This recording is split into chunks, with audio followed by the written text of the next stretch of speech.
આજના દિવસ માટે આ એક સ્ટન્ટ કાફી છે એવું વિચારીને હું તો છે ને હરખમાં આવી ગઈ હતી શિવરાજપુર બીચ ઉપર. હવે અહીંયા આવીને સૌથી પહેલા આ બધા કે નાસ્તો કરી લઈએ, કેમ કે ભૂખ લાગી હતી જોરદાર. પણ મને શું ખબર હતી કે નાસ્તો કરીને મારી જિંદગીમાં મસ્ત પાછું સ્ટન્ટ થવાનું છે. અને હવે આવી ગયા હતા શિવરાજપુર બીચ ઉપર, અને આ લોકોએ અચાનક જ ભાઈ આ હોડકી બુક કરી લીધી ને કીધું કે ચાલો બધાને આવવાનું છે. અને હું તો મજબૂરીમાં બેસી ગઈ.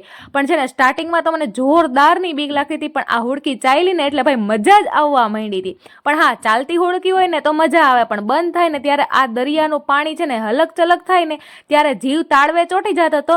અને એમાંય અમને તો ભાઈ અંદર છે ને અડધી કલાક જેવા ઊભા રાખ્યા હતા, કેમ કે ફોટો સેશન અમારે કરાવવું હતું એટલા માટે.